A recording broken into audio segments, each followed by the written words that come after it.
Hello and welcome back to the Untitled Park Series, and welcome back to Melodyville. Today we are making a start on the first ever dark ride I have ever made in Planet Coaster. That includes Planet Coaster 1, Planet Coaster 2, that's all there is, but oh my gosh, I can't wait. I'm so excited. I've never been a dark ride builder. The whole time I've played Planet Coaster 1, I've never made a dark ride. Whole time playing Planet Coaster 2, like I said, never made a dark ride. You can probably understand what I'm talking about right now. But yeah, today's the day, and as you can see on screen right now, we are off to a quick old start. So let me fill you in. If you're new here, this is Melodyville, a family themed, no, it's not themed to families, a music themed family area made for kids, families. It's a bit tamer. There's a little roller coaster in the land, but you get the idea. And this is one of the rides in the area. It is a kind of haunted mansion themed dark ride, and you'll see what I mean later, but I've gone with a trackless dark ride, and again, you'll see what I mean, but I don't really like seeing the track on this one. This park is supposed to be based in the UK, and we've got a couple. Do we have any trackless dark rides? That's really bad on my behalf. It's all I do. I can't think of any. Surely we've got one. My mind's gone completely blank. Shout at me in the comments about what trackless dark rides we have. Yeah, this park is set in the UK, but as you can see, the budget is not it's not very small. We've got quite a big budget. So this is going to be a sort of mini Universal sized dark ride. I'm gonna try and heavily theme it, and you'll see I've done a couple rooms so far at the end of the video, and oh my gosh, I'm so happy with the way they turned out. And yeah, so I forgot a very, very important detail. That's kind of the whole point I made the ride. It's interactive as well. It's a shooting dark ride, which is great. I've got the idea. I spoke about it a little bit in the last episode, but let's get right into it. So this is Melody Manor, and it is sort of like the whole area is very happy, and this is a contrasting dark ride. It's very dark, creepy, very haunted mansion-esque. So I wanted that contrast in the area. So you walk in the manor, it's kind of like abandoned, no one lives there anymore, and you get to the end of the hallway, and the end of the hallway says library, and you're like, oh, this is just Tower of Terror. So you go in the library, which is going to be a pre-show. Like I said, again, I have never done a pre-show before, so we will do that eventually. You walk in the library, you have a pre-show, and then a bookshelf. Stereotypically, you know, the bookshelf always opens up to a hidden corridor, but the bookshelf is going to open up, and then that leads you to the rest of the queue line and sort of like a basement area to the manor. And this whole time you're kind of going downstairs, going down ramps, so you get a good sense of depth, a good sense of going underground, if you know what I mean. So that is basically where we're at, and then you board the ride vehicle, and you go around, and basically someone left a really good comment, and I'm going to read it out because that has given me a lot of inspiration for this build. And I was a bit nervous to start because obviously there's going to be a load of different rooms. Each room has to have a good theme to it. You don't want a ride that's like the same room every single room. You get boring. No one wants that. So I'm going to read out the comment because it really inspired me for this build, and they added a little bit of storyline to the ride, which I've kind of taken and turned into my own, I guess. Let's read it out. So this is coming from, the username's a bit convoluted, CW3473-R5M. There we go. A story you could use for Melody Manor is this. Here we go. There was a music festival that happened inside of the house, but on that night, a supernatural event happened which killed everyone inside, and now the notes used in the songs that were performed at the music festival still linger to ensure that the supernatural effects still remain. Basically, the story for Dance Macabre F-telling if you combine it with the Curse of Walter Manor storyline. Oh my goodness, what a great idea. And that's kind of what I was basing it off when I was talking about it in the first episode. Basically, because it's a kids area, it's not going to be too dark, but it's going to be a little bit eerie. And the interactive elements that you're shooting at in the ride are going to be ghosts, but they're going to be ghost notes. Oh my god, because it's a music-themed area. Do you get it? Ghost notes? Okay. So yeah, that's the idea. You're going to be shooting at ghost notes around the whole manor. I don't have the story fully fleshed out yet, but that comment is brilliant. And if anyone else has any more ideas for this ride, go ahead, because you guys are very creative. and you have brilliant ideas. So I'd love to hear them, and it helps me out a lot as well, because I mean there's quite a lot of pressure building a whole theme park and trying to get an episode out once a week. So I'm trying my best. But yeah, that's the theme for now. And if you have seen in the time-lapse so far, I have labelled the different rooms. So the first room is the basement. That's kind of, it's not really the best name to explain it when you see the whole theme of it. But I've called it the basement for now. And the basement is built up. I'm so excited. I don't know if you can tell. The basement is built up with 2 rooms. You've kind of got the intro room, which is, you go through it quite quickly, so it's not that themed. And then you go to the second kind of small room again, and it's going to have like a vent kind of popping out. Everything's like sparking and flickering, gone wrong. That was really inspired by Tower of Terror. If you don't know, Tower of Terror is my favourite ride of all time. It is so good. I love the theme, I love the vibe, and if they get rid of it in Paris, can't do anything, but I'll be really upset. So yeah, very inspired by the boiler room in Tower of Terror. I mean, I looked at Google Images to kind of give myself the right vibe, and the little like, what are they called, archways, the concrete archways, I kind of like copied from Tower of Terror. So yeah, the first 2 rooms are very like industrial, creepy, and then you move into the first big room of the build, which is going to be like a creepy attic scene. Now obviously you're underground, so there's not really an attic, so I've kind of called it the storage room, with air quotations, because it's not a storage room, it's a underground attic. I don't know what I'm doing, don't know if you can tell, but yeah, that is the final room we make in the video, and let me tell you, I'm so happy with it. I'm so happy with how this whole ride's turned out. I mean, something I've really found out with Planet Coaster 2 is that they've improved the builder so much, like the theming so much, that it's so easy to do anything now. And I think the scaling tool has kind of changed the whole game for me, because in Planet Coaster 1, I used to make roller coasters, and I did a little bit of theming, but the theming was terrible, and I didn't really do a lot of theming because it was not the easiest to work with. But Planet Coaster 2, completely different. I kind of prioritize theming now, and that's why I was looking forward to making a dark ride, because as you can tell, I've enjoyed theming a lot more in this park, and a dark ride is kind of a showcase of the most immersive theming you can do. So that's what I've done. That's what you're seeing in this episode.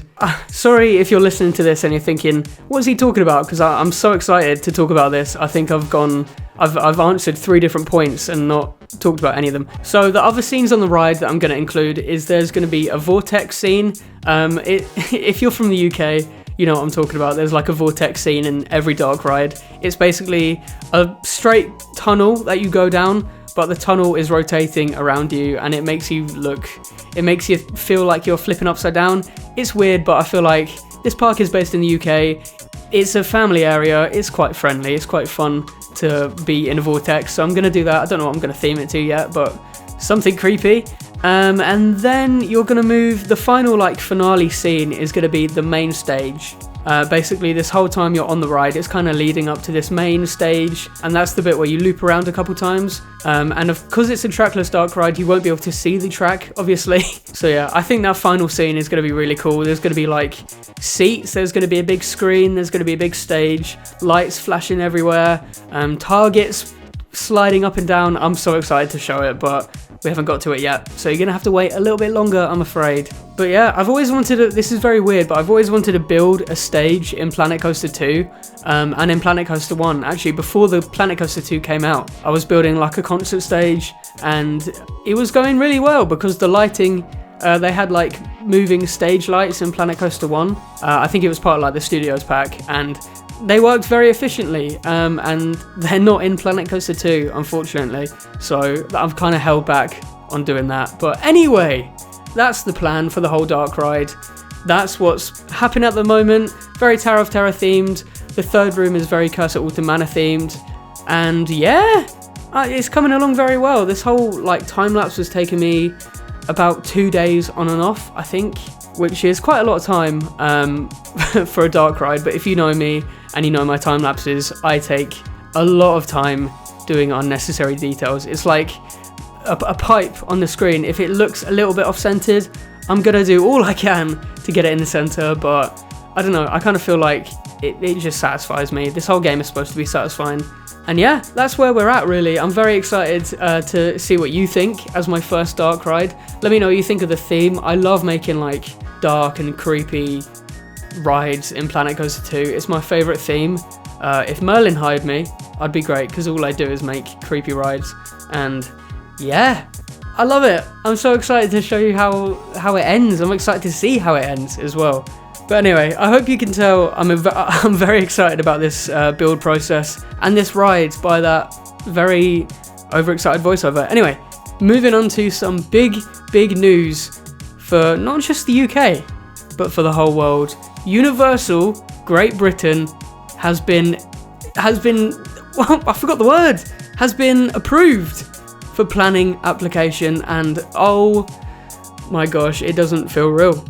It doesn't feel real at all. Obviously, when this first got announced, the last time I went to Florida was like 12 years ago, something like that, 15 years ago, I'm not sure.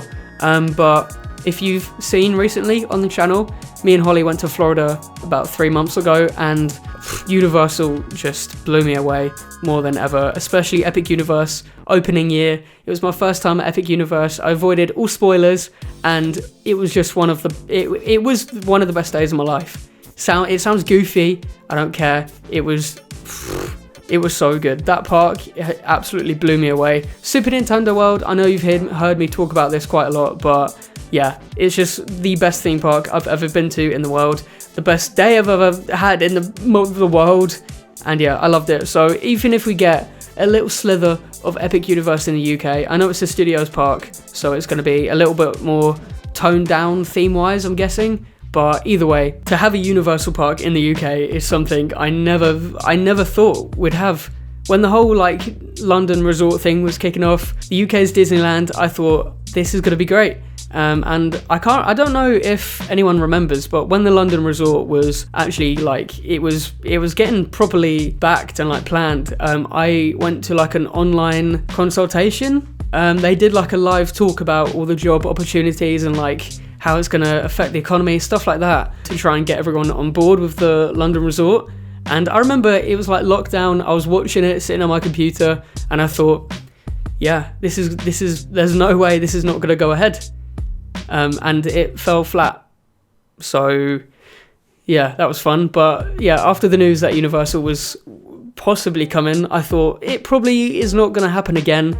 But well, it's happening, and Universal is coming to the UK in 2031, I think. Big news, and I think they're starting construction start of January, which is insane. The fact we can see construction updates, because obviously I can't get down there to do construction updates, so I'm living through Digital Dan and Jack Silkstone watching their updates. But yeah, it's so exciting, and it's going to be great. It's going to be great. I doubt we're going to get Disneyland over here. Yeah, Universal UK is happening, and it's real, and that kind of helped with the whole build process in this ride, I guess. I mean, the fact that it got announced kind of inspired me to make this ride, and it's like, it's a good little boost in the right direction. It's going to be really interesting to see how like Alton Towers, Chessington like cope with Universal coming to the UK, because I think there's such a, I mean, listen, not to state the obvious, but I think Universal are a little bit more themed than them two parks. But I think Thorpe Park, out of all the parks, are probably the safest. I mean, they've got like world-class roller coasters. I don't know, I don't feel like they're under any danger by Universal coming to the UK. And not that the parks are under danger, you know what I mean? But I think I've seen a couple people on Twitter saying Universal are coming to the UK and Legoland have announced a 4D cinema. It's like there's questionable decisions going on with the theme parks. But yeah, it's good to see how they're going to cope with it. But I mean, I think they're going to be fine. It's like Disneyland Paris, you think of the theme parks in Paris, Parc Asterix, they're fine. They're doing fine, so why is it different to the UK? I mean, Alton Towers, if you've got people coming over for Universal UK, they're probably going to go to Alton Towers at the same time.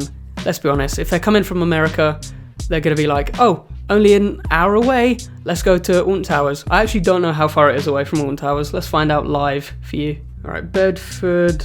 Okay, it's a 2-hour drive in between them, but I mean, that's still better than I thought it would be, to be honest. But yeah, I think they're going to be fine. I don't think they're going to struggle too much. I mean, people in the UK aren't going to stop going to Chessington because there's a Universal Park. They might go to it less, but they're not going to stop going. Let's be honest, they're not going to stop going. But yeah, I think it's going to be really good. It's going to be brilliant for theme parks because there's going to be competition. I know Merlin said they don't feel threatened and there's not really... They're not going to compete, but realistically, of course they are. They're going to compete to try and win the customers. But yeah, looking forward to it. Portland's Park 2026 is looking very good. I've seen the updates of Draken and Raven, and I can't wait for it. It's such a cool theme, Vikings. And yeah, I think it's going to be great. I'm looking forward to it. 2026 is looking to be a great year. We're going to have loads of construction updates from various people about Universal. Portland's Park opening a brand new area. We've got Paw Patrol Land at Chessington. Anything else? I don't think so. We've got Blackpool Pleasure Beach. They're opening Evictus. Evictus? Is it called Evictus? I'm not sure. I'm sorry if I got that wrong. And yeah, it's looking to be a good year for theme parks. Alton Towers. Not a lot going on there, as usual. Thorpe Park, I don't think there's anything planned at the moment. Oh, they were going to do that extension on the beach. They were going to make the beach into a stage, like a seating area, something like that. But I don't know if that was 2026. Chessington, yeah, I said that. I think that's pretty much it for UK theme parks. But I mean... I don't think it matters. The whole hype is going to be based around Universal. It's going to be so exciting to watch. And yeah, I'm looking forward to it. Let me know what you think of Universal UK down below. I know everyone's very excited. It's going to be so surreal. And I just hope we get some new IPs because you can't beat the Jurassic Park IP. It's brilliant. You can't beat Harry Potter. In my opinion, it's a little bit overdone. But I mean, going to Epic Universe and seeing the Battle of the Ministry, stuff like that, was amazing. And I'm not even a massive Harry Potter fan, so yeah, that's how good it was. Minions, no comment. But yeah, I do hope we see more interesting IPs that kind of draw people into the UK, like Shrek. If there was a whole Shrek land, I know there's a new movie coming out, so I think something a bit different would be very cool. But anyway, that is pretty much everything to do with Melodyville in this episode. Let me know what you think of the ride down below. Melody Manor, I'm so excited to show you the cinematics at the end. Stick around for that. And yeah, I can't wait to show you the whole ride. Eventually, when this park is on the workshop, you'll have to let me know what score you get, because obviously you will be able to play the ride as a game. It's a shooting ride, so you can shoot on the ride. And yeah, that's what I was going to mention as well. The brand new pieces in the game. There's a brand new animatronic piece where it's like a spring and it kind of like wobbles around, and you can attach the targets to that. So that is going to be brilliant for the ride.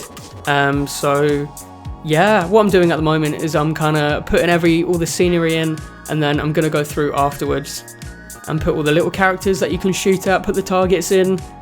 So yeah, there we go. Thank you so much for watching. I really appreciate it. It's a longer episode than usual today because there's a lot to cover.